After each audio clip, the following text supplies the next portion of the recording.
Welcome to The Real News. I'm Dharna Noor, joining you from Baltimore. The U.S. National Hurricane Center is calling Tropical Storm Harvey, which is still ravaging Texas and Louisiana, the biggest rainstorm on record. At least 31 people have been killed and over 17,000 people are in shelters. Those numbers are expected to rise.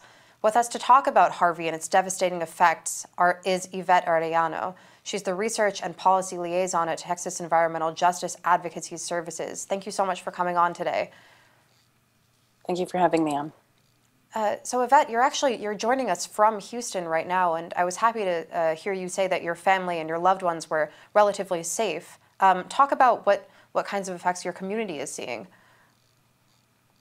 Well, actually, within the Tejas office, we had some water creep into the offices, which is why we headed over earlier this morning. But the east side of Houston, the waters have receded. What we've been seeing is multiple reports now being released over not only leaks, but releases that have happened all along the Houston Ship Channel. There were 3 or 4 notable ones. ExxonMobil was having issues at their facility, and they're the second largest refinery in the entire nation. Shell also had reported leaking happen, along with the Kinder Morgan terminal on the east side, which was leaking from a 6.3 gallon gasoline and fuel storage container into the east side, where residents reported having a strong odor of gas.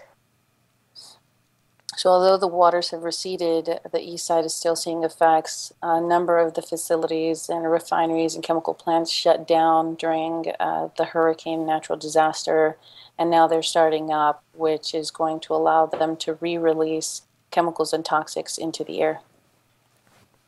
The mayor of Houston, Sylvester Turner, said that he's pressing for the city to return to normal as quickly as possible, with airports reopening and schools expected to start on September 5th. Talk about the devastation Hurricane Harvey has left in its wake. Is it going to be possible for everything to actually return to normal so quickly? The entire city of Houston is fairly resilient when it comes to going back to working order. Do I think that every community will be able to return to work and back to normal? I don't. We've said it time and time again. Although the entire city was affected by storms like this one, there are communities that were disproportionately affected, and unfortunately, our low-income communities of color are some of those communities. There were national reports over and footage that was seen where you had boats and emergency vehicles come into communities and actually allow for evacuation. So you didn't see that same type of footage come out of these low-income communities of color. And the reason why, and I spoke to some of our community members, is because we don't have boats. We don't have super high vehicles. So although some of the city may return to normal, an entire different section just won't have that capacity. And talk about some of the challenges that there have been in getting shelter and aid for people in Houston. You know, the American Red Cross does a lot of wonderful work, and never to speak ill of the Red Cross, but unfortunately there are focuses that don't necessarily go to our environmental justice communities or low-income communities.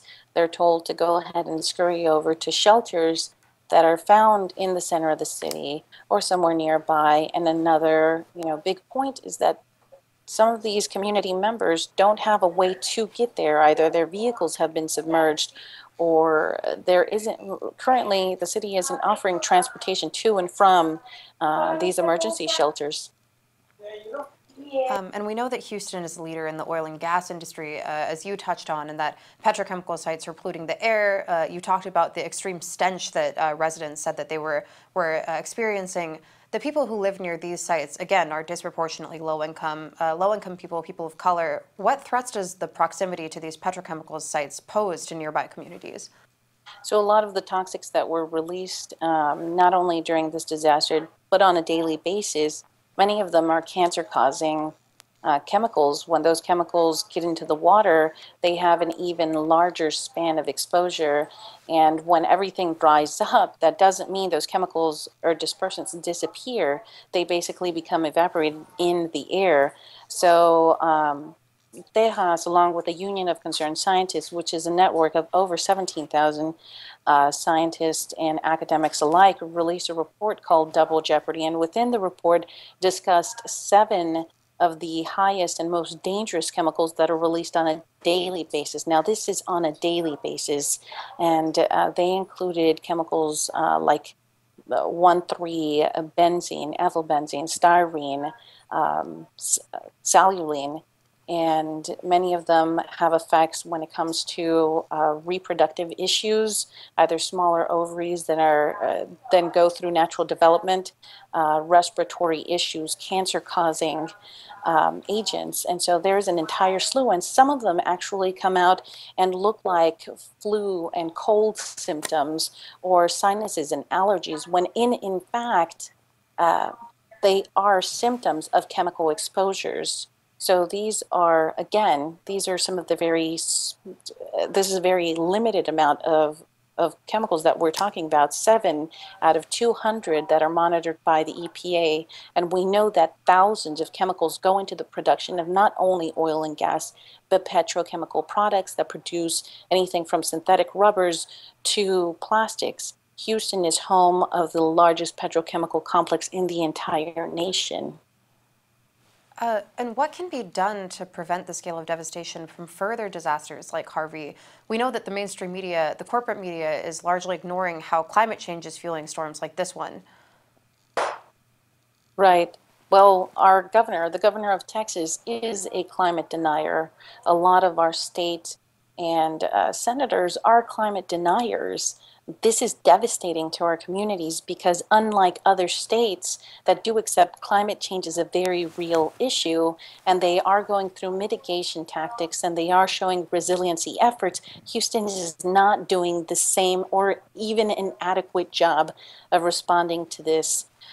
There's a report that came out through Rice University and the Speed Center that talks about the potential of having a 23-foot surge that will wipe through the 52-mile stretch of petrochemical complex into the city of Houston, exposing communities not once but twice. So although this was a devastating event, it can be potentially that much worse. Tejas was part of 2 lawsuits, one of which brought the refinery rule standards up to play, and there was 1 refinery rule hearing in the entire nation. That refinery rule hearing was here. It was in Manchester. It was in the east side of Houston. 1 refinery rule hearing for the entire nation, and folks came from all over speaking on behalf of their communities, talking about the importance of 24/7 monitoring, because as we know, within Texas, or the TCEQ allowed these facilities to shut down their air monitoring systems because this was considered an emergency event.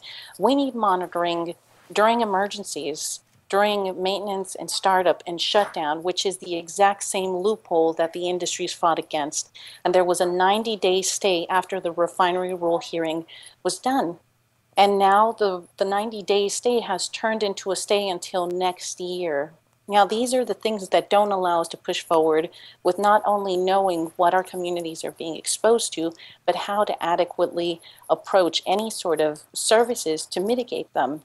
Another one is that the refineries along the ship channel are asked to produce an emergency response management. And so there's a plan, a RMP plan, that's supposed to come into play that takes into account community voices and the state and these agencies and these entities, and it just hasn't happened. The city of Houston has never met the federal air quality standards and has also never been sanctioned for that, because there's been this entire effort to maintain not only the economy but the industry, because this is the industry that they see as upholding the entire city. So all of those efforts, as of today, we have not heard any industry body step forward and offer any relief or recovery efforts. You're talking about millions of dollars that are produced, and the sacrifice zones that are not taken into account during these disasters that are exposed that much more, that aren't going to receive the adequate amount of relief. And finally, Yvette, For our viewers, what's the best way to give aid to hard-hit areas? We know that, you said that you never wanted to speak ill of the Red Cross, but many people are weary of giving to the Red Cross because of their response to crises in Haiti and elsewhere. And as you said, industry leaders are not taking this upon themselves. So where should aid go? Where should people be donating, and where should people be putting their resources?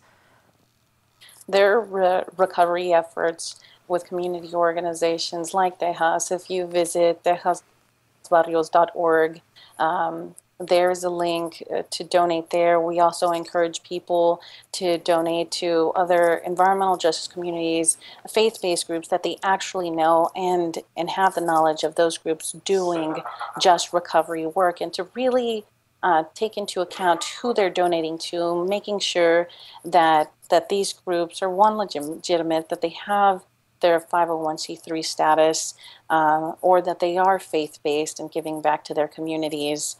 We encourage all of that. Also, this is not just an event that's going to affect us this week. The effects of this storm are going to carry on throughout weeks, even months.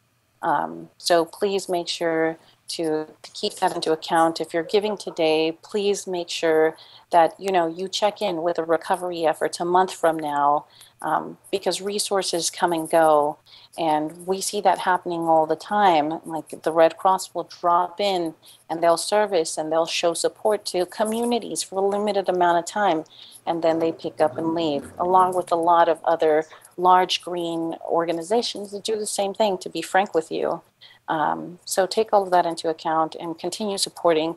The best thing that folks can do, I would say, is show manpower, because our communities need that. Tejas is a very small organization, along with a lot of grassroots groups, and having capacity and having hands and boots on the ground is what we need.